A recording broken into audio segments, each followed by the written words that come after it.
FM 105.3MHz CPBC 가톨릭 평화방송입니다. HLQP. 지금은 완전히 새로운 폴더블 세상을 맞이할 시간.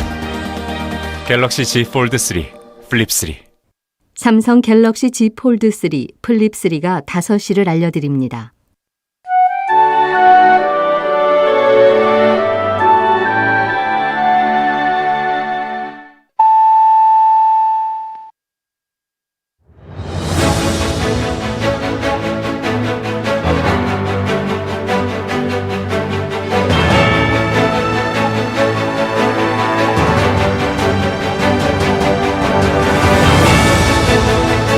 이기상의 뉴스 공감.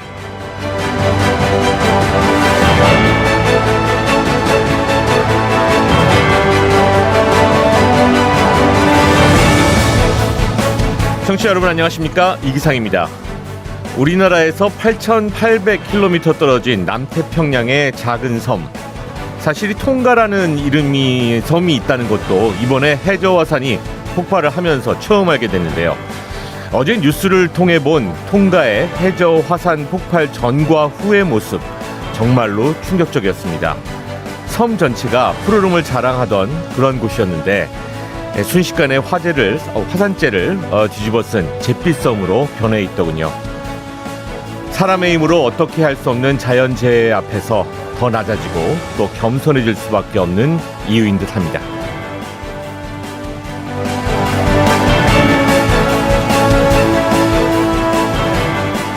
자, 오늘 하루를 뉴스로 정리하는 시간이죠. 5시 브리핑에서는 김건희 씨의 7시간 통화 논란에 또 이재명 후보의 2시간 30분 분량의 욕설 파일이 공개되면서 20대 대선이 혼탁 양상을 보이고 있다는 소식과 함께 정부가 설 연휴 전에 이 추경안을 확정해서 국회에 제출할 예정이라는 소식, 그리고 오늘부터 오미크론 확진자도 재택치료 대상에 포함된다는 소식 준비했습니다.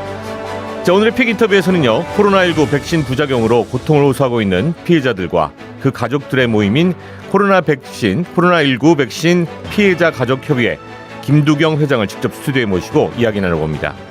수요일의 코너죠. 친절한 경제시에서는 소액주주 울리는 쪼개기 상장이라는 주제로 이 대주주의 횡포에 대한 이야기 친절하게 풀어보는 시간 준비했습니다.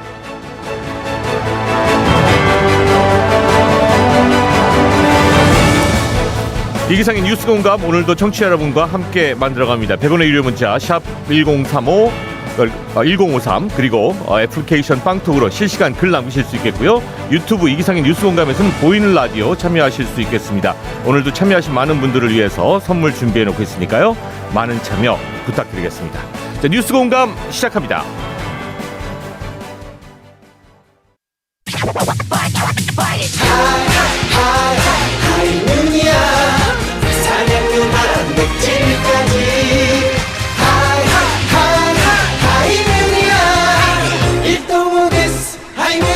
하이뮨 프로틴 밸런스.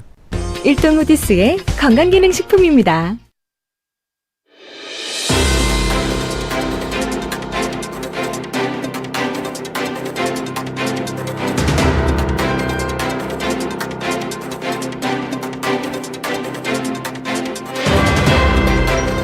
당신의 하루를 뉴스로 정리하는 시간, 5시 브리핑.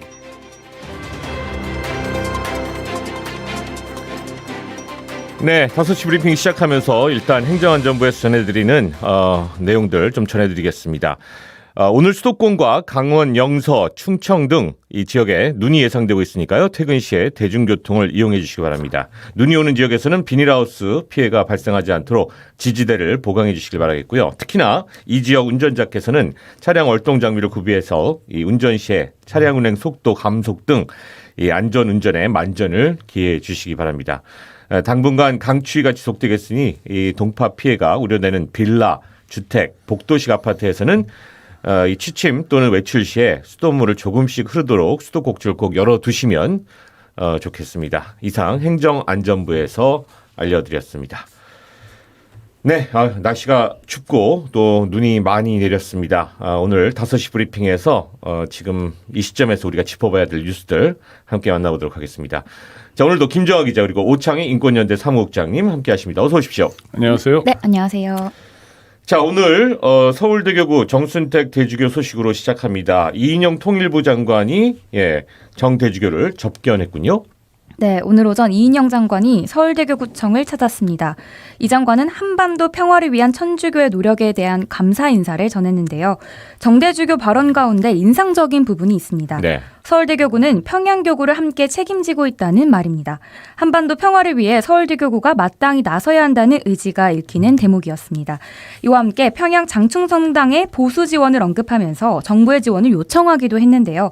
2018년에 장충성당에 다녀온 김희중 대주교는 낡아서 보수가 필요하다고 했거든요. 네네. 그리고 정대주교는 올해 하반기 개최될 바티칸의 한반도가 함께하는 2022 평화 시노드 행사를 언급하기도 했는데요. 올해는 가톨릭 교회 등 민간 차원의 남북교류 협력이 펼쳐졌으면 하는 바람이 나타났습니다. 정부와 민감이 함께 한반도 평화를 위해 노력하자 이런 메시지로 해석이 됩니다. 짧게 한 말씀을 네네. 드리면 정확한 상황은 모르지만 이제 정순택 대주교께서 평양 장충성당 보수를 요청했다고 하는데 네네, 정부 그 얘기 나네요. 지원으로요. 네. 이거는 사실 얼마 돈도 안 들어서 그냥 서울교구에서 해도 좋고 아니 뭐냐면 네네, 무슨 말씀입니까? 왜 정부 네, 예. 재정을 투입하는가에 대한 설득력이 좀 약할 수 있고요. 또 북한이 가난한 나라여서 땅값도 안 들고 건축비나 인건비 이런 게 싸기 때문에 뭐 정말 얼마 안 되는 돈으로 지을 수 있고요. 보수도 할 수 있고 또 장충성당에 전 가보지 못하고 영상을 통해서만 봤는데 굉장히 작습니다. 네네. 100명 정도 들어가나 이런 공간에서 작은 성당이더라고요. 네, 예. 얼마든지 할 수 있을 것 같아서 이 말씀 왜 하셨나 좀 여쭤보고 싶은데 여쭤볼 수는 없고 근데 하여튼 좀 의아해서 드리는 말씀. 오해가 있었나? 꼭 해야겠다라는 의지의 그 의지의 표현 아닐까 뭐 예, 이런 예. 생각이 듭니다. 네, 그래서 천주교 서울대교구가 통일부 장관에게 뭐 재정적인 지원을 요청했다 이렇게 들으시면 좀 오해이실 것 같다 이런 네. 생각이 들어서요. 네. 어떤 의지를 확실하게 좀 표현해 주신 것 같습니다. 정순택 대주교님과 또 이인영 통일부 장관의 환담에 대한 소식 지금 또 전해드렸고요. 자, 다음은 지금 이제 뜨거운 이슈가 되고 있는 소식들입니다. 네, 윤석열 후보 배우자 김건희 씨의 7시간 녹음 파일이 공개된 게 지난 일요일이었거든요. 불과 이틀 만에 더불어민주당 이재명 후보의 욕설과 막말이 담긴 통화 녹음 파일이 공개됐습니다. 네. 7시간 반 가량의 그 윤석열 후보의 배우자인 김건희 씨의 녹음 파일이 공개가 됐었고요. 이번에는 이재명 후보와 관련된 2시간 30분 가량, 160분 가량의 녹취가 공개가 됐습니다. 어떤 내용이죠? 네, 먼저 굿바이 이재명 저자인 장영하 변호사가 어제 국회 소통관에서 기자회견을 열고 이 후보의 육성이 담긴 160분 분량의 35건 녹음 파일을 공개한 건데요. MBC가 지난 16일 국민의힘 윤석열 대선 후보의 부인 김건희 씨의 7시간 통화 일부 내용을 공개한 데에 한 맞불로 보입니다. 네. 대한민국에 참 녹취 파일도 많다라는 생각이 듭니다. 하나가 나오니까 또 곧장 맞불로 이렇게 나온 것으로 느껴지는데요. 이번 녹취 파일은 어떤 내용들 담겨 있습니까? 이번에 공개된 파일에는요. 이 후보의 친형, 정신병원 입원을 둘러싼 형제 간의 갈등, 또 대장동 의혹으로 재판을 받는 유동규 전 성남도시개발공사 본부장에 대한 대화 내용이 담겼습니다. 고 이재선 씨와 형수 박인복 씨에게 욕설과 막말을 퍼붓는 내용이 지금 가장 이슈가 되고 있고요. 또 고 이재선 씨가 숙명여대 음대를 졸업한 이 후보의 아내 김혜경 씨를 거론하면서 그래서 유동규가 음대를 나왔는데 뽑았냐 이렇게 묻자 이 후보는 그건 또 어떻게 알았어? 이렇게 답변을 하는 내용도 이슈가 되고 있습니다. 네. 뭐 지금 제대로 들어보지 않아서 어떤 이게 의미를 담고 있는 대화인지는 모르겠는데 이 후보 측의 지금 입장은 어떤 겁니까? 이 후보는요. 저의 한 과거 제 책임으로 사과를 드린다며 한편으로는 그 문제의 발단이 됐던 어머니는 지금 이 세상에 계시지가 않고 어머니의 가혹하게 문제를 만들었던 형님도 세상에 안 계시니까 다신 벌어지질 않은 일이니 국민께서 용서해 주시면 좋겠다. 고맙겠다. 이렇게 말을 했고요. 민주당 선대위는 곧바로 입장문을 내고 녹음 파일을 공개한 국민의힘 선대위 소속 장 변호사를 후보자 비방죄로 즉각 고발한다고 밝혔습니다. 네. 녹취 파일 공개 양측이 열을 올리고 있는 그런 혼탁한 대선판 모습이네요. 그러니까 언론에서 자꾸 지적하는 게 비호감 대선이다라고 하는데 네. 정말 그렇게 가는 것 같습니다. 양쪽이 그런 모습을 보이는데 첫 번째 김건희 씨 윤석열 후보의 부인이죠. 이분하고 서울의 소리 기자가 오랜 시간 통화를 했는데 이게 소위 7시간이죠. 7시간 45분. 네. 이걸 왜 우리가 들어야 되는지 잘 모르겠어요. 그래서 얻은 게 뭔지 뭐 아직은 모르겠어요. MBC에서 2탄을 준비한다고 하는데 뭐 주말에 한번 지켜볼 일이고요. 그래야 상황을 이해할 수 있을 것 같습니다. 또 하나는 이재명 후보의 160분 이것도 정말 모르겠어요. 아니 뭐냐면 대부분의 얘기는 그 전에 경기도지사 선거 과정이나 이럴 때 많이 나왔던 얘기거든요. 재탕 3탕인데 파일은 새로운 내용이다라는 내용인데 어쨌든 지금 욕설을 160분 동안 했다는 건 아니잖아요. 그건 아니죠. 네, 예. 그러니까 그렇게 보이게끔 하는 소위 프레임 가지고 이제 구도를 만들고 작전을 짜는데 네. 7시간이 굉장히 기니까 160분 하면 더 길어 보이거든요. 사실은 2시간 40분인데 네네. 이런 게 저는 좀 유권자들을 우습게 하는 시민을 우습게 하는 작태라고 보이고요. 네. 결국 대선은 누가 더 호감 있냐 비호감이 있냐 누가 더 이뻐 보이냐를 뽑는 게 아니라 일꾼을 뽑는 거거든요. 네네. 그러니까 이렇게 비호감 뭐 또는 혼탁으로 가면서 이득을 얻는 사람들이 있는 것 같아요. 전 그게 아니라 앞으로의 5년을 우리가 어떻게 할 건지 대한민국의 운명을 어떻게 결정할 건지를 고르고 정하는 매우 중요한 정말 큰 이벤트인데 유권자들이 이렇게 선거 운동판에서 만들어낸 혼탁에 빠지지 않았으면 좋겠습니다. 그러게 말입니다. 예. 우리가 87년 이후 대선을 8번째 하는 거기 때문에 한두 번 치르면 또 혹시 넘어갈 수 있지만 뭐 지역 감정에 넘어간다 또는 어떤 그 흑색 선전에 넘어간다 하지만 지금 뭐 우리 유권자들은 그런 수준은 아닌 것 같고요. 네네. 일단 대한민국의 미래가 우리 유권자 시민들 손에 달려 있다라는 생각으로 혼탁하다고 할수록 좀 더 차분하게 비호감이라고 할수록 좀 더 냉정하게 대선판을 볼 필요가 있다는 생각이 듭니다. 네. 혼탁해서 이득을 얻는 사람이 있을 수도 있겠다라는 말씀하신 것처럼 특정 후보가 아니라 네. 그러니까 혼탁해지면 투표율도 좀 떨어지고요. 그러면 어떤 일종의 이미지 아니 어떤 프레임 있잖아요. 뭐 이를테면 정권 재창출 또는 정권 교체 둘 중에 하나가 중요하다. 이런 거로만 선거를 볼 수 있게 된다는 거죠. 정치 자체를 환멸하게 되는 이 부분도 상당히 중요한 문제거든요. 정치는 예. 사실 우리 삶에 있어서 되게 중요한 좀 이따 얘기할 추경 문제도 어떻게 하느냐 되게 중요하잖아요. 우리의 네. 선택인데 우리의 선택이 비호감, 혼탁 프레임으로 가로막히고 있다는 그래서 유감이라는 생각이 듭니다. 네. 자, 다음 대선 후보들의 공약들 짚어보는 순서입니다. 네, 먼저 이재명 후보는요, 오늘 군 상해보험을 전면 실시하겠다고 밝혔습니다. 현재 공무중 사고는 군인재 보상법에 의해 지원하고 있지만 보상하는 사고의 범위나 보상의 수준이 미흡하다며 이같이 말한 건데요. 이 후보는 입대일부터 전역 후 귀가일까지 발생할 수 있는 모든 종류의 사고 피해를 보장하겠다 이렇게 약속했습니다. 네. 군인들의 그 생활관을 바꾸겠다. 이 이야기는 어떤 내용입니까?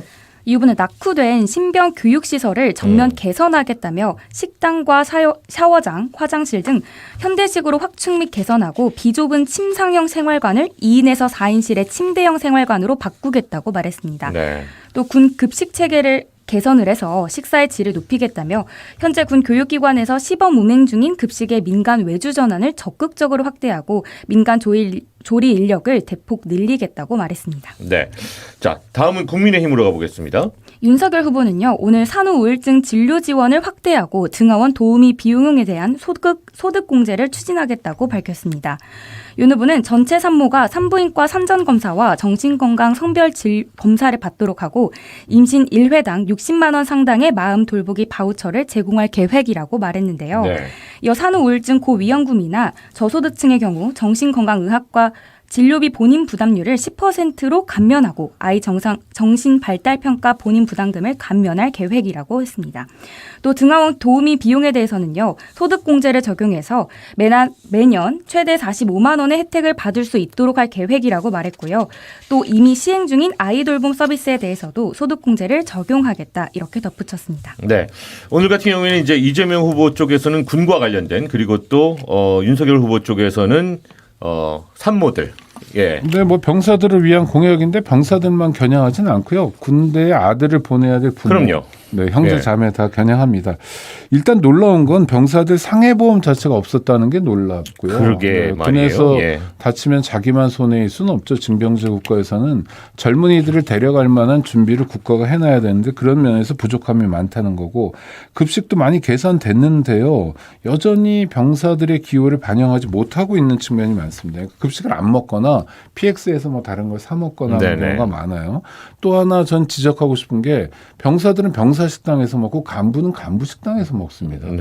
전쟁 나면 공동 운명이거든요. 함께 싸우고 함께 목숨을 걸어야 되고 또 전우로서 서로 믿어야 되는데 병사하고 간부가 다른 식당에서 다른 반찬을 먹어야 된다는 건 잘못된 관행이라고 생각합니다. 그래서 네. 이런 것들 고쳐야 되고 또 하나는 집단 급식을 하면 좀 식사의 품질이 떨어진다라고 말하는 사람들이 있는데 호텔 가서 보면 집단 급식이어도 상당한 수준 유지하잖아요. 네네. 이거는 일종의 성의 문제도 있는 것 같습니다. 예산 문제도 있지만 그래서 좀 뭐 뷔페식으로 반찬 가지수를 좀 더 늘린다든지 하는 노력들을 계속 진행해야 될 것 같고요. 네. 생활관 문제는 정말 고쳐야 됩니다. 지금 아직까지도 저 개인 침상 침대가 아니고 여러 명이 같이 들어 넣어서 자는 방식은 내무반. 네, 예. 너무 창피한 거죠. 두 줄로. 그리고 또 하나는 지금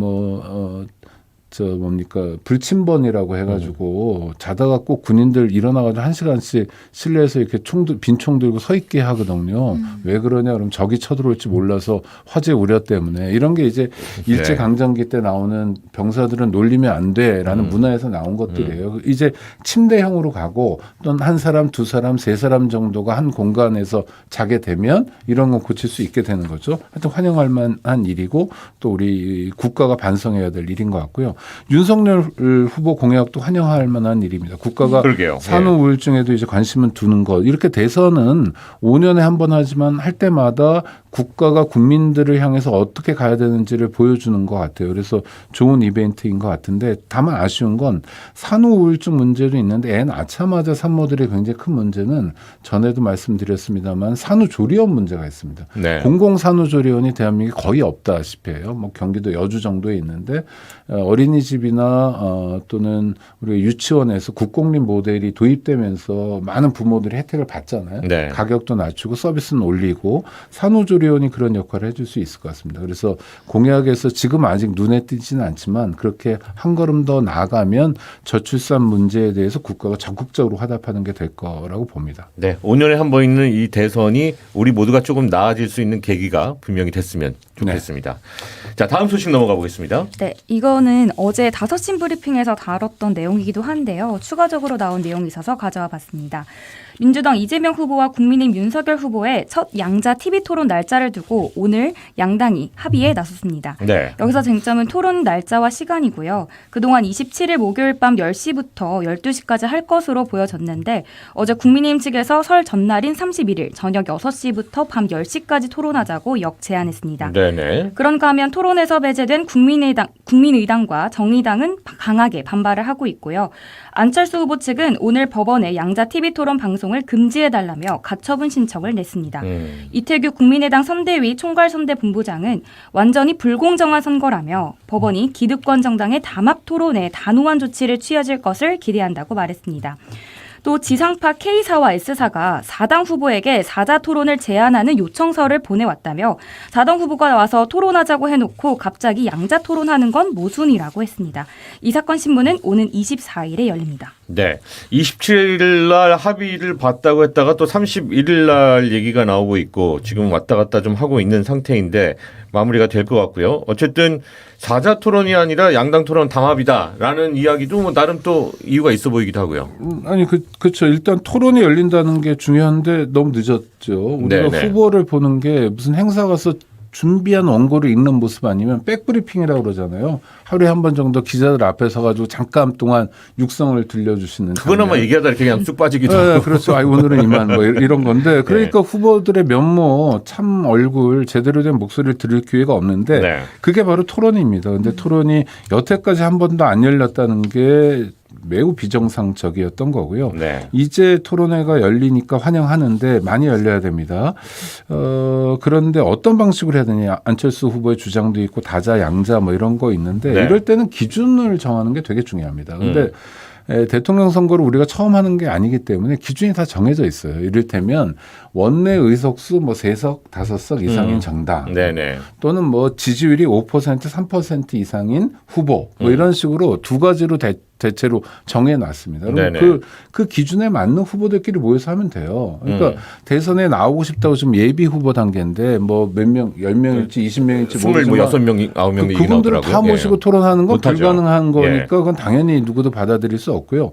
일정한 기준을 충족하는 후보들은 다 만나는 게 좋습니다. 네. 그걸 기본으로 하고 특별히 양자 후보를 뭐 별도로 일종의 반찬처럼 한다면 뭐 네. 그건 누구도 반대하지 않을 거라고 봅니다. 네. 후보 토론은 많이 열려야 된다는 게 제 생각입니다. 네, 녹취 파일 같은 거 말고 정말로 토론다운 토론을 통해서 우리가 후보를 만나봤으면 좋겠다라는 그렇죠. 생각이 듭니다. 그래서 뭐 정치 분야, 경제 분야, 뭐 사회 분야, 뭐 또는 저출산 고령화, 국가적 의제에 대해서 하나씩 다뤄 나가야죠. 네. 그러게요. 대통령을 뽑는 선거입니다. 예, 좀 제대로 준비가 됐으면 좋겠고요. 다음 소식 알아보겠습니다. 네, 정부는 모레 국무회의를 열고 자영업자 지원을 위한 새해 첫 추경안을 확정하기로 했습니다. 전체 규모는 14조 원입니다. 네. 법적 소상공인 320만 명에게 방역지원금 300만 원을 지원하기 위한 추경안인데요. 정부는 작년 초과세수 10조 원가량의 기금 여유분을 더해서 재원을 마련할 계획인데 초과세수의 경우엔 결산 정세가 끝나기 네. 전에 쓸 수 없기 때문에 일단 국채를 발행하기로 했습니다.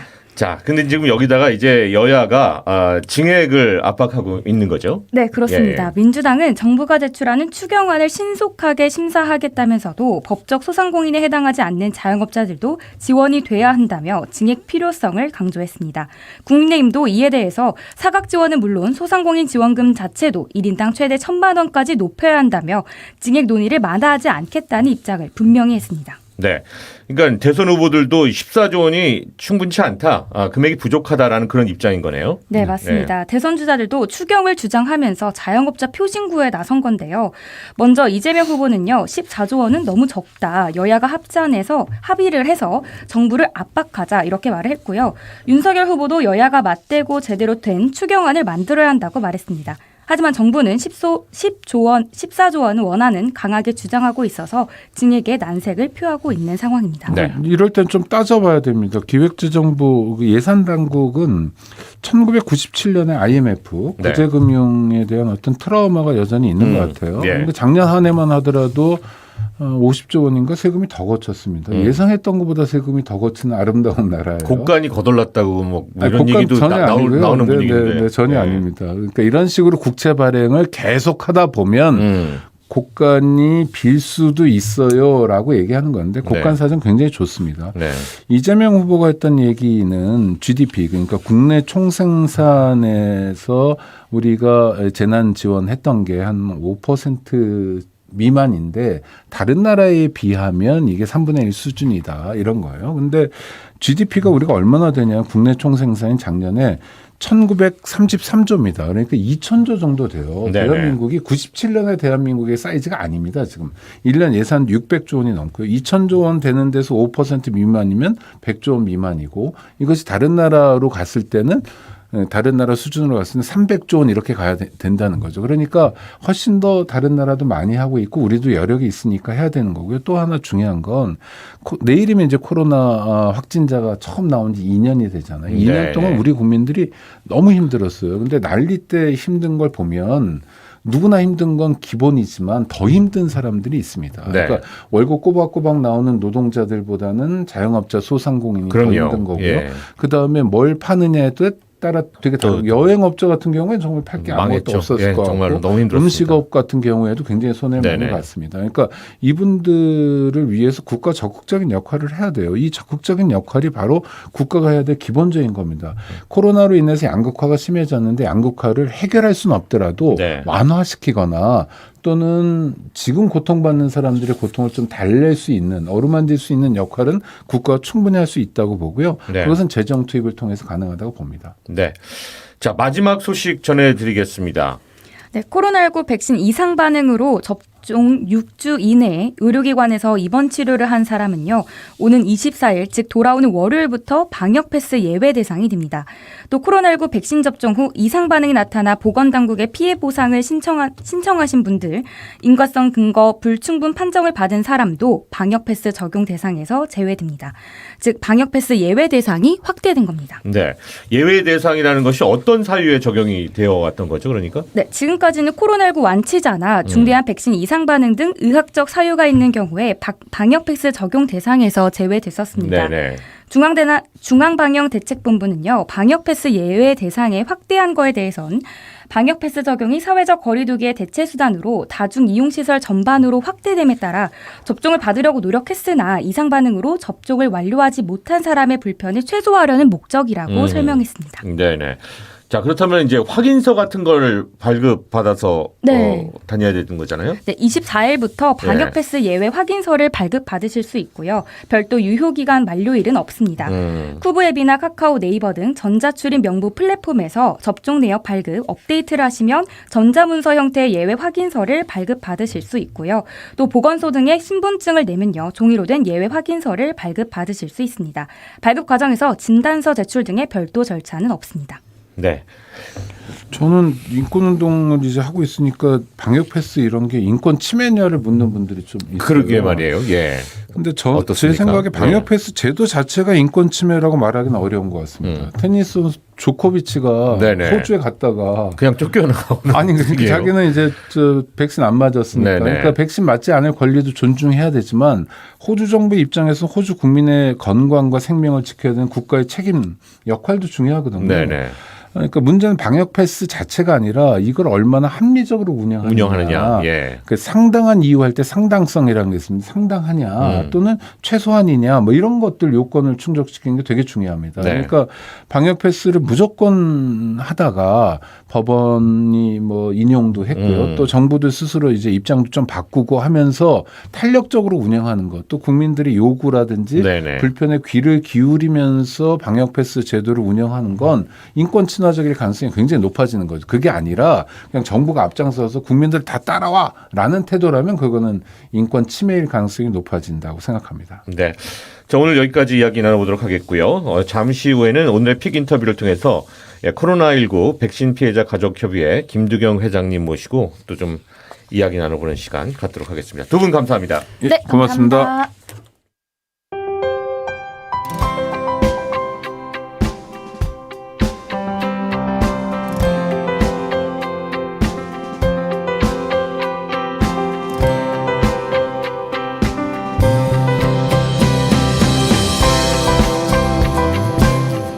마음 따뜻해지는 뉴스부터 화가 나는 뉴스까지 이혜은 아나운서와 함께합니다.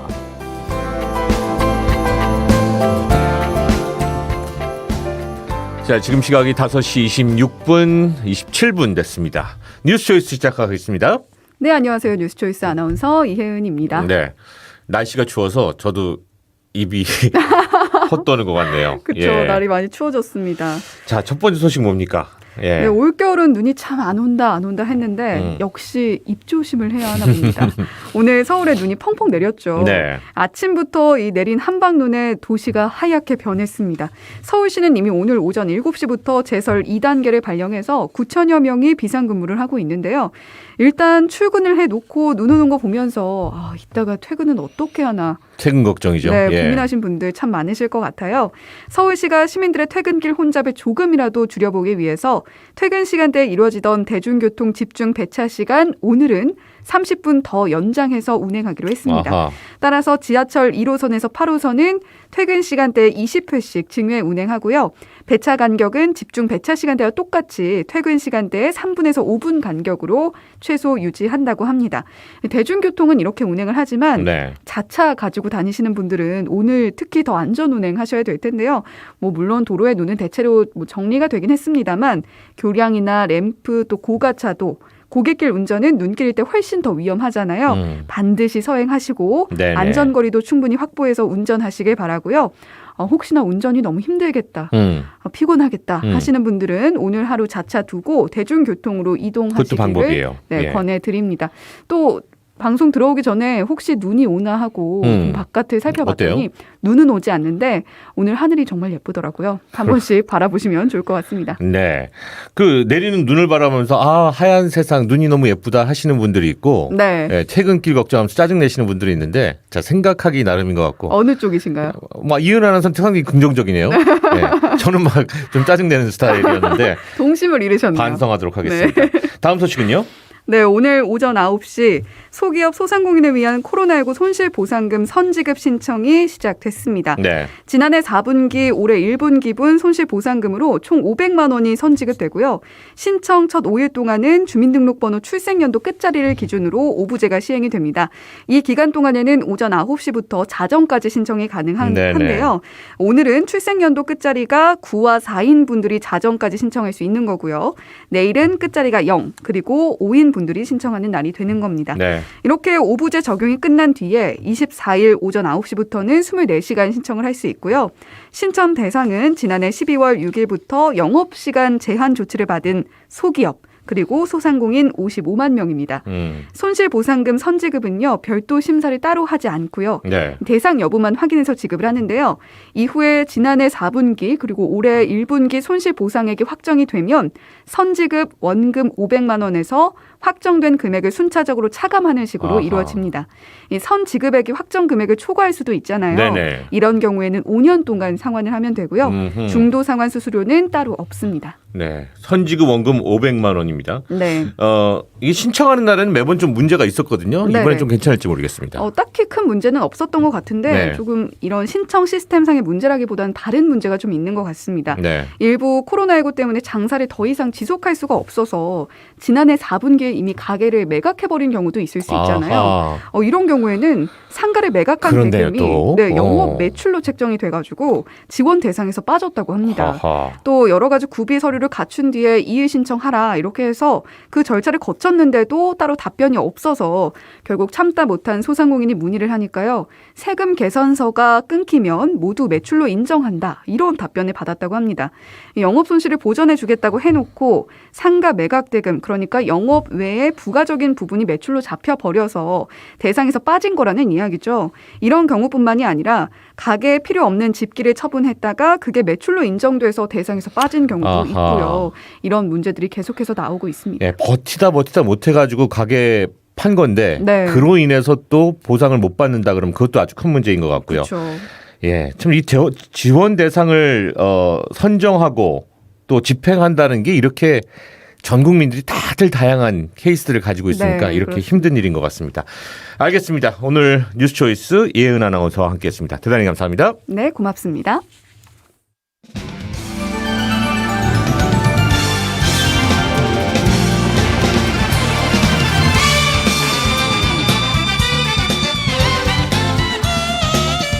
주요 뉴스 가운데 뽑힌 오늘의 픽 지금 바로 시작합니다.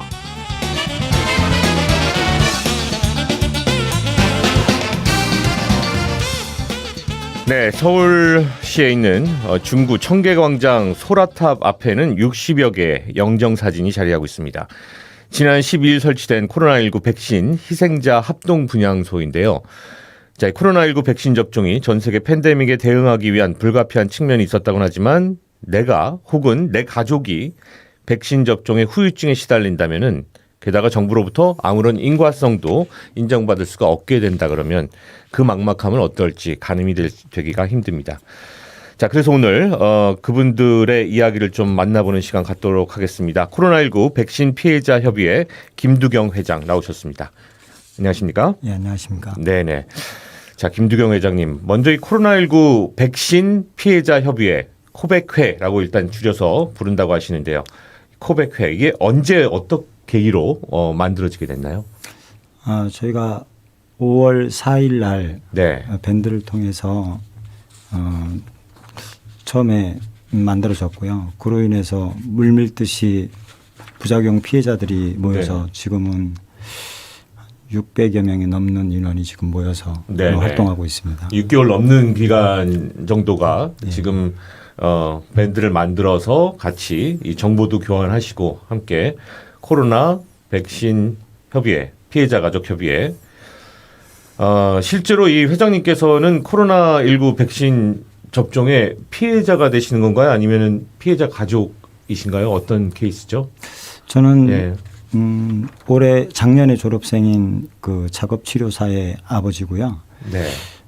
졸업하고 직장 생활 10일 만에 3월 4일 날 아스트라제네카 백신 접종하고 네. 바로 사지 마비에 지금도 한 달에 한두 번씩은 응급실을 찾아가는 그러한 상황에 있는 한 25살의 그 아들을 둔 아버지입니다.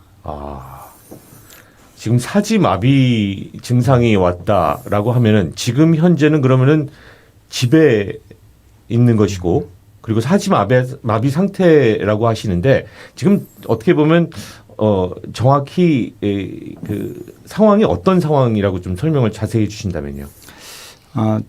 백신을 맞고 네네. 병원에서 입원한 게 한 5개월 정도 됐고요. 네.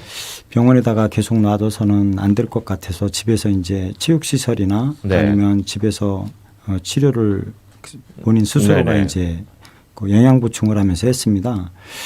근데 이제 뭐 백신 패스도 적용이 돼서 체육시설도 활동을 할 수가 없었고 그로 인해서 집에서 이제 혼자 자가 치료를 하다가 갑자기 근육이 튀고 사지가 마비가 오고 숨을 쉴 수 없고 눈을 뜰 수 없는 상태가 한 달에 한두 번씩은 와서 그런 부분으로 해서 응급실을 찾아야 했고요. 예. 그리고 지금 현재에도 팔다리 기능을 7, 80%를 쓰지를 못하고 있습니다.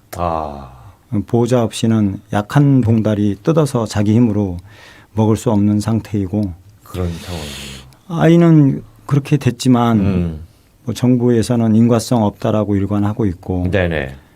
부모인 저로서는 아이한테 해줄 수 있는 거는 정부의 사과를 받아줘야 되겠다는 그 일념으로 지금 정의감으로 지금 뛰고 있습니다. 네네.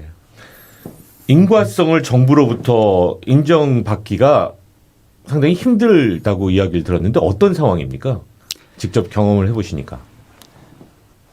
모든 입증 책임을 국민에게 지금도 떠넘기고 있습니다. 네. 저희들은 백신 접종에 국책 사업에 참여했던 사람들이거든요. 그런데 그 국민들에게 그냥 세금 내고 저도 건축 일을 하고 있는 일반인입니다. 제가 뭐 학식이 있어서 네. 회장을 맡아서 지금 하고 있는 것도 아니고 네네. 그런 사람들에게 입증을 하라는 것은 입증 책임은 정부에서 밝혀야지 국민들한테 다 떠넘기고 있어요. 네네. 그래서 지금도 뭐 지금 11개월 가까이 지금 뛰어다니면서 입증을 했지만 저 같은 경우도 국과수나 아니면 주치 역학조사관 다 아스트라제네카 백신하고의 인과성이 있다라는 그러한 확인서까지 써서 질병청에 보냈는데도 불구하고 자료 불충분 인과성이 없다라고 나오고 있어요. 이런 부분을 어떻게 그런 주치의들이나 옆에서 치료한 사람들이 신빙성 있게 얘기하는 얘기를 네. 질병청에서는 다 뒤집고 있습니다. 그러면 저희 입장에서는 인과성을 인정해 주지 않기 위해서 선을 그어놓고 심의한다라고 밖에 볼 수가 없어요. 그렇다고 해서 회의록을 공개하는 것도 아니고 네네. 저희들이 거기에 피해자나 피해자 가족을 심의에 입회시켜서 투명하게 심사를 해 줄라는 얘기를 수차례 지금도 하고 있는데도 불구하고 안정성 평가위원회 모든 것을 유관하면서 저희 요구를 하나도 들어주지 않았어요. 그렇다고 그러면 어떻게 안정성 평가위원회 심의는 저희가 또 인정할 수 있겠습니까? 네네. 그런 상황이군요.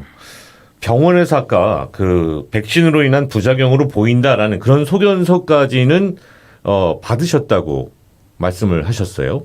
그리고 그것을 정부에 내놓았는데 그것에 대한 어떤 인과성은 또 인정을 받지 못한다. 이 병원의 소견서는 어떤 이런 것들은 별로 큰 의미가 없이 지금 그 판단이 되어지고 있나 봅니다. 어떻게 변사자가 발견되면 국과수의 부검이 가장 우선시되고 중요하게 생각을 하는데 어떻게 이 백신 피해자들은 국과수 부검이 역학조사관 환자를 직접 치료했던 주치의 소견을 전부 무시하고 네. 인과성 없음으로 일관하는 건지 저희 답답해 죽겠습니다. 이거는 정말이지 인과성 없음을 놓고 평가하는 거지 국민들을 백신 피해자로 보고 평가하는 게 아니라고 생각을 하거든요. 네, 그래서 네. 저희들이 더 울분에 차 있는 거고. 네네. 그래서 가족 여러분들끼리 모여서 나름대로의 또 정보를 교환하시면서 방법들을 찾아 나가고 계신 것 같은데 지금은 그럼 뭐 어쨌든 이런 어떤 문제 제기를 할 수 있는 쪽이 정부밖에 없는 거 아니겠습니까? 저희가 어떻습니까? 예. 지금 정부에게 바라는 것은 네네. 저희는 대통령 신년사에 1월 18일 신년사에 말씀하셨던 네.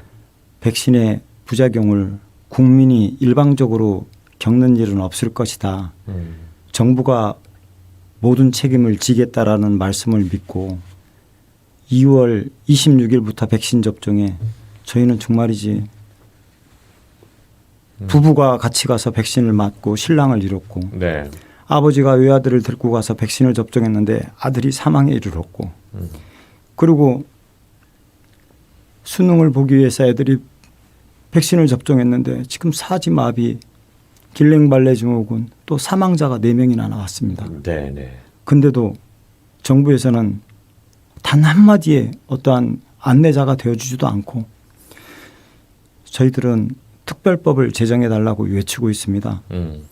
이 팬데믹 상황에서 또 다음에 또 어떻게 올지 모르는 또 이런 상황에서 국민을 맨 먼저 앞장 세워서 위기 상황 시에마다 국민들의 희생을 요구한다면 또다시 우리가 어떻게 이런 네네. 상황에서 참여를 할 수 있겠습니까? 네네. 그리고 지금 중환자들이 16,000명이 가까이 되고 있습니다. 1월 9일 현재 중증으로 신고해서 사망에 이르신 분들이 447명이나 됩니다. 그것도 숨기고 있습니다. 질병청에서.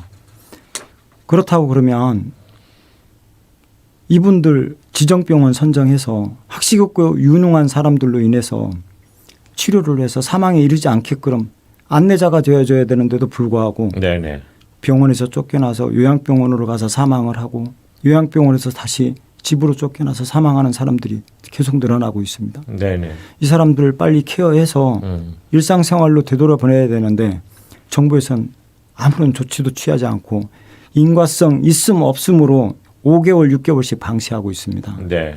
그러면서 피해자들은 집을 팔고 병원비에 생활비에 이중고 삼중고를 겪고 있는데 예. 거기에 자식들까지 백신을 맞으라고 소아청소년에게 의무접종을 강요하고 있습니다.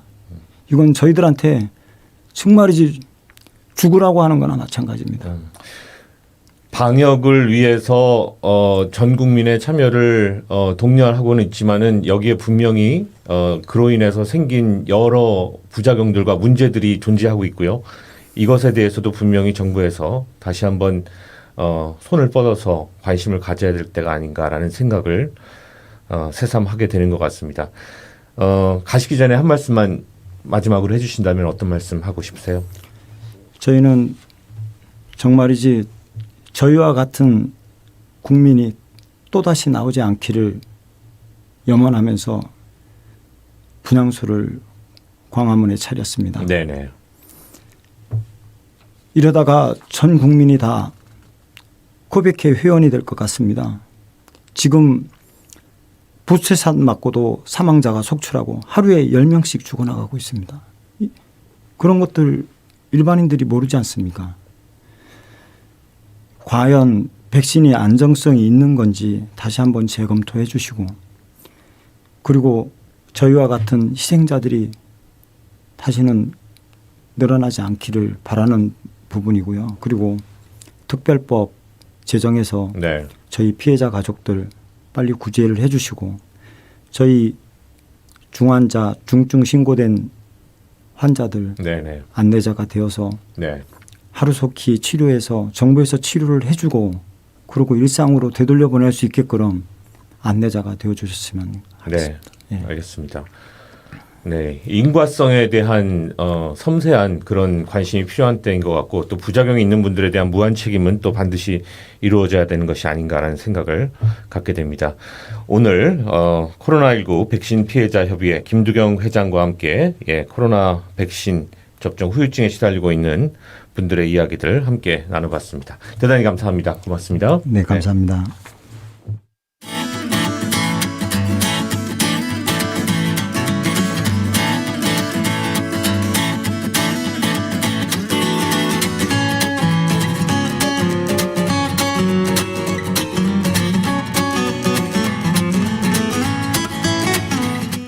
경제 전반에 대한 내용을 하나씩 풀어드립니다. 친절한 경제씨.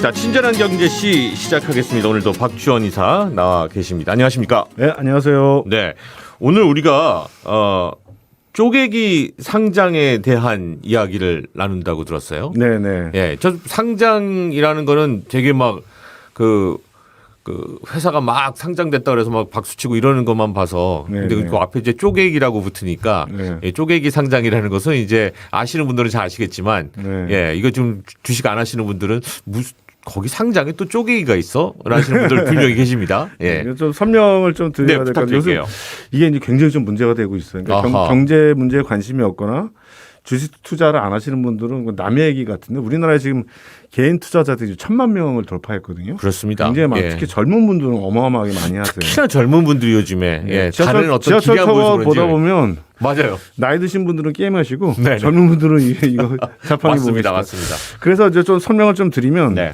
이거 쪼개기는 하나가 이제 나눈다는 의미고 상장은 증권 시장에 그 기업을 올려서 주주를 모아서 자금을 이제 확보해서 사업을 하기 위한 겁니다. 그래서 이제 보통 이제 기업들 쪼개기는 분할인데 분할하는 거는 두 가지가 있거든요. 하나는 인적 분할. 예를 들자면 1,000명짜리 회사를 그래서 반반씩 나누자. 반반은 그냥 나누는 거예요. 그거는 이제 인적 분할이고 물적 분할은 특별한 그 사업의 사업 분야를 쪼개갖고 빼갖고 그거만 하는 자회사를 만드는 거예요. 근데 문제가 뭐냐면 이제 인적 분할할 경우에는 제가 이제 만약에 그 A라는 회사에 투자를 했잖아요. 근데 그 이사회에서 결정해서 꽝꽝꽝해서 회사를 그전에 서울, 경기, 인천, 충청, 강원으로 있는데 요 원래 회사는 서울, 경기가 맞고 여기는 이제 충청, 강원 합시다. 네. 그렇게 이제 이거는 인적 분할하는 경우에는 제가 여기 회사의 주주였는데 만약에 세주를 갖고 있잖아요. 그럼 이 회사의 주식도 세주 자동적으로 권리가 부여가 돼요. 근데 문제는 이제 물적 분할을 할 경우에 네. 지금 가장 문제 요즘 올해부터 이제 문제가 많이 되고 있는데 가장 최근에 나오는 게 LG화학이거든요. 네. LG화학에서 가장 대표적인 사업이 요즘 전기차 많이 팔리잖아요. 이 배터리가 이제 지금 SK하고 우리나라가 배터리 만드는 수준이 거의 세계 최고 수준이거든요. 그런데 이 이게 거의 이 중에서 돈을 많이 벌었는데 이 배터리만 떼갖고 LG 에너지 솔루션이라는 회사를 만드는 거예요. 그러면은 그래서 아까 인적 분할은 괜찮은 물적 분할은 이렇게 물적으로 나온다는 소리인데 쪼개네요, 정말로. 그렇죠. 예. 그래서 근데 그러면 어떻게 되냐? LG 화학이 그 전에는 이제 배터리를 만들었는데 그 사업 LG 화학이 이것도 저것도 많이 했을 거 아닙니까? 근데 배터리만 딱 돼서 근데 이 알짜배기 사업 분야가 자회사로 딱 만들어지는 거예요.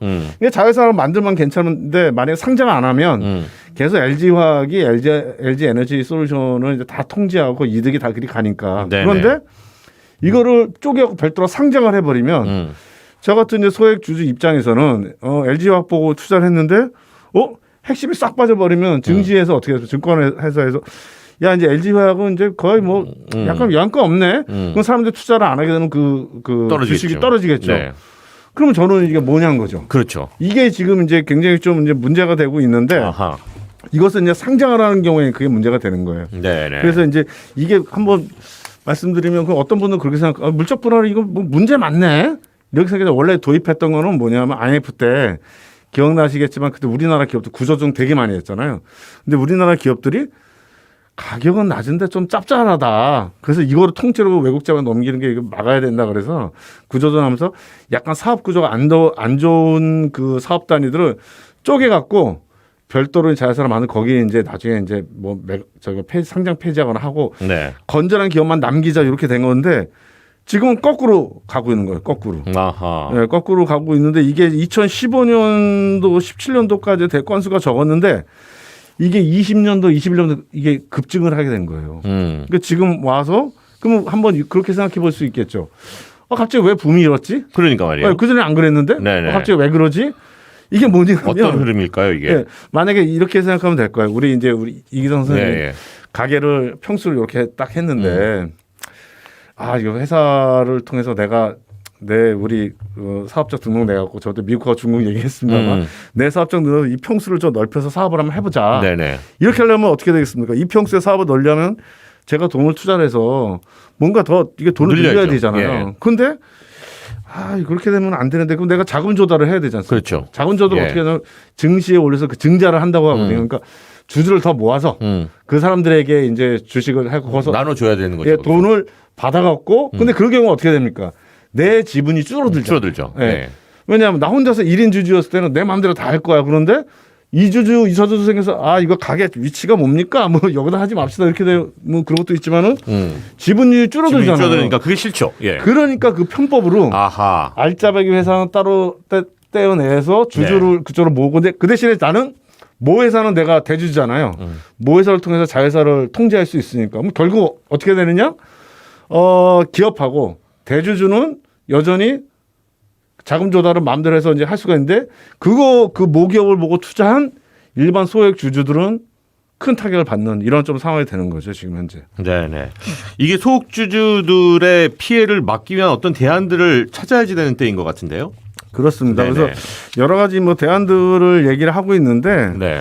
뭐 얘기하면은 이제 되게 좀 어려운 부분들이 기술적인 부분들이 하나가 있어요. 그러니까 하나는 이제 주식 매수 청구권이란 말이 있어요. 네. 그래서 만약 회사가 쪼개갖고 이제 분할 우리 해서 상장하겠다 그렇게 딱 이제 결의를 했잖아요. 그러면 나는 그 반대인데 반대하면 회사 측에다가 이 금액으로 내 주식을 사달라고 권리를 요청하는 게 이제 하나가 지금 대안으로 떠오르고 있고 다음에 두 번째로 이제 이렇게 물적 분할할 때 기존에 있는 소액 주주들한테 새로운 회사 만드는 그 주식을 살 수 있는 우선적인 네. 그 권리를 주는 것도 하나 좀 얘기가 되고 있고 하나의 방법이고. 그런데 이게 이제 그다음에 세 번째는 아예 기존 이제 모 회사 주주한테 새로 사는 신주 인수권을 부여하는 게 있어요. 근데 네. 결국은 근데 첫 번째, 두 번째, 세 번째 다 상장을 하잖아요. 그러면 내가 돈을 들어서 결국 그 회사 주식을 또 사야 되는 거예요. 그렇죠. 사기 시에 돈 없는데 그럼 내가 또 빚내서 또 해야 되냐? 네. 그러니까 이런 좀 근본적으로 해결이 안 되는 부분이 좀 있는 거죠. 네네네. 그런데 지금 현재 이게 좀 워낙 문제가 돼 있으니까 결국 표하고 연결돼 있잖아요. 아하. 대한민국의 개인 투자자가 1,000만 명인데 네네네. 그 이재명 우리 여권 후보나 윤석열 야권 후보나 다 같이 이 부분에 있어서 보호해야 된다. 네네. 뭐 이렇게 얘기를 하고 있는데 저는 생각이 단순하게 무슨 이제 신주 인수권을 부여하거나 공모주를 먼저 사게끔 하거나 뭐 이러한 부분들이 이런 이제 제도적인 부분이 아니라 한번 좀 더 깊게 한번 생각해 보자. 왜 지금 현재 이러한 부분들이 주식에만 있을 것이냐. 근데 한국의 대부분의 법과 제도적인 측면이 대기업들 오노에 있어서 너무 친화적이다. 네. 이게 보통 우리 교황도 비판을 하셨지만 낙수 효과. 그러니까 우리 한국에서 그런 얘기 있잖아. 야, 삼성이 흔들리면 나라가 흔들린다. 그다음에 그 오너진이 어디 이제 감옥에 가게 되게 되면 나라의 경제를 위해서 빨리 끊어야 된다. 투자 결정을 못 하고 있다. 네, 막 네, 이런 네. 기사들이 막 나와요. 그러게 말이에요. 근데 이게 진짜 뭐 일정도 영향이 있겠지만 이 부분에서 너무 맹신적으로 받아들이는 게 있다. 그 법과 제도적인 부분이 개선이 되고 금융시장 내에서 요 쪼개기만 뿐만이 아니고요. 우리 한국에서는 소액주주에 대한 보호 장치가 너무 약해요. 네. 그래서 아까 젊은층 분들 이제 뭐 주식 얘기했지만 혹시 그 얘기 들어보셨어요? 뭐 국주, 미주 뭐 그 얘기 들어보셨습니까? 국주, 미주요? 네, 네. 어떤 젊은층에 얘기할 때 그런 얘기를 네. 야, 너 아직도 국주하냐? 국내 주식하냐? 주식하고 아니면은 나는 다 미주한다. 미국 예. 주식한다. 요즘에 미국 주식으로 빠지는 분들이 그래서 또 테슬라 뭐 이런 거 다 사잖아요. 많습니다. 그러니까 그 이유는 예. 뭐냐면 미국의 증시에 있어서는 하나 투명성이 있어서 다양한 기업들의 자료들이 오픈이 많이 되고 네네. 그다음에 소액 주주를 위한 장치들이 잘 돼 있어요. 그냥 만약에 잘못되잖아요. 그러면 집단 소송을 통해서 그 미국 기업이 어마어마한 금액을 손해 보게 됩니다. 그래서 이런 쪼개기 상장이 있잖아요. 네. 미국 기업들은 거의 잘 안 합니다. 아하. 했을 경우에 모기업 아까 말씀드렸죠. 그거 보고 투자한 모기업 주주들은 네. 낙동강 오리알 되는 거잖아요. 네. 그래서 이런 부분을 되게 좀 안 하고 있어서 이러한 기본적으로 이게 법과 제도적인 장치를 다 같이 봐야 되고 소액 주주에 대한 내용들이 같이 좀 보완돼야 된다. 네. 뭐 좀 이런 말씀을 드리고 싶은데 이거는 뭐 이제 이 교황이 그런 말씀을 하셨어요. 불평등은 사회 악의 근원이다. 네네, 근데 이제 맞습니다. 불평등이 가장 심한 데가 바로 이제 금융인데 금융이 규제되지 않으면 이건 독재와 같다고 얘기했거든요. 금융이 규제되지 않으면 그렇죠. 독재와 이거는 같다. 독재와 같다. 예. 그래서 그 저는 이렇게 그때 그 교황께서 아주 구체적인 얘기하면 깜짝 놀랐어요. 그건 뭐라고 그대로 워딩으로 책에서 보면 뭐냐면 네. 금융 담당자들은 금융시장을 규제하고 위험에 처한 시민들을 보호하기 위해 정부와 협력해야 한다. 아니면 구체적인 가이드라인을 다 제도적으로 금융 주시더라고요. 담당자를 이렇게 딱 짚어서 말씀을 하고 계시네요. 예. 그래서 이 많은 분들이 이런 주식과 이런 부분에서 울분을 느끼는 부분은 단순하게 이제 조그만 제도적인 뿐만이 아니라 지금 유일하게 지금 자산을 불릴 수 있는 내가 거대한 자본과 대기업하고 경쟁에 살 수 있는 부분 여러 가지 보는데 이것마저도 불공정하니까 굉장히 많은 좌절을 느끼는 거고 자칫하면 이게 크게 큰 사회 불안을 야기할 수 있는 거예요. 네. 그래서 이렇게 좀 결국 이제 지금 뭐 대통령 후보가 다 공정을 얘기하고 있으나 실제로 공정이 가능한 경제 구조가 어떻게 되느냐 가고 이렇게 있느냐, 되는데 우리가 글로. 맨날 정책들만 나오잖아. 뭐 사회보험 뭘 하겠습니다. 뭘 하겠습니다. 이런 식의 대선이 되는 게 좀 개인적으로 좀 안타깝게 생각하고 있습니다. 네. 알겠습니다. 오늘도 친절한 경제시에서 오늘 주식 쪼개기에 대한 이야기를 가지고 함께 이야기 나눠봤습니다. 박주원 이사님 대단히 감사합니다. 고맙습니다. 네, 감사합니다.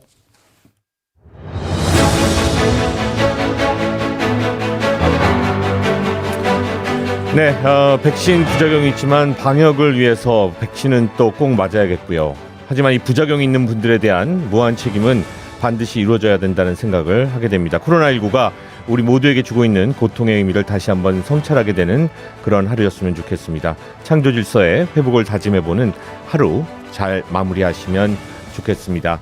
자, 오늘도 이기상의 뉴스 공감 여러분과 함께했습니다. 저희는 내일 다시 오후 5시에 찾아뵙겠습니다. 안녕히 계십시오.